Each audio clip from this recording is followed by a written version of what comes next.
நீ நான் காதல் சீரியல்ல நாளைக்கு என்ன நடக்குது அப்படிங்கிறத பார்க்கலாமா? இப்ப ஹீரோவுக்கு தெரியாமயே வந்து பார்த்தீங்கன்னா, ஹீரோவ தான் மாப்பிள்ளை பார்க்க வந்திருக்கிறாங்க அப்படிங்கிற விஷயம் வெளிய வரப்போகுது. இப்ப ஹீரோ வந்து பயங்கரமா கோவப்படுறாரு. "என் தம்பிக்கு தானே மாப்பிள்ளைய பார்க்க வரீங்கன்னு நெனச்சேன். இப்படி எனக்கு யாரு ஏற்பாடு பண்ணாங்க எனக்கு கேட்காம?" அப்படிங்கிற மாதிரி பயங்கரமா சத்தம் போட்டு மாப்பிள்ளை பார்க்க வந்தவங்கள எல்லாம் திட்டி அனுப்பிச்சு விட்டுர்றாங்க. அந்த நேரம் பார்த்து ஹீரோயினும் இந்த சம்பவத்தெல்லாம் பார்த்துக்கிட்டு தான் இருக்கிறாங்க. ஏன்னா ஒரு ஃபைல குடுக்கறதுக்காக வந்திருக்காங்க இல்லையா?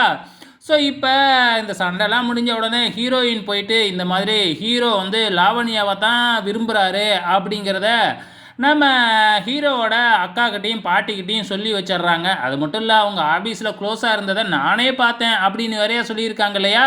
உடனே நம்ம ஹீரோவோட அக்கா போயிட்டு ஹீரோ கிட்ட கேட்டுடுறாங்க. இந்த மாதிரி ஹீரோயின் சொன்னாங்களே அப்படியா? அப்படின்னு சொல்லி கேட்ட உடனே ஹீரோவுக்கு பயங்கரமா கோபம் வந்து நம்ம ஹீரோயின ஆபீஸ்லயே போயிட்டு இழுத்துக்கிட்டு எங்கேயோ ஒரு குடோனுக்கு அழைச்சிக்கிட்டு போறாரு. அங்க போயிட்டு குடோன்ல வேலை செஞ்சுக்கிட்டு இருக்கவங்களெல்லாம் வெளிய அனுப்பிட்டு, இங்க உன்னைய காப்பாத்த யாரும் வரமாட்டாங்க அப்படின்னு டயலாக்லாம் பேசிக்கிட்டு இருக்கிறாரு. நம்ம ஹீரோயின என்ன செய்ய போறாரு? எனக்கு தெரிஞ்சு அங்க ஏதாச்சும் ஒர்க் தான் குடுக்க போறாரு.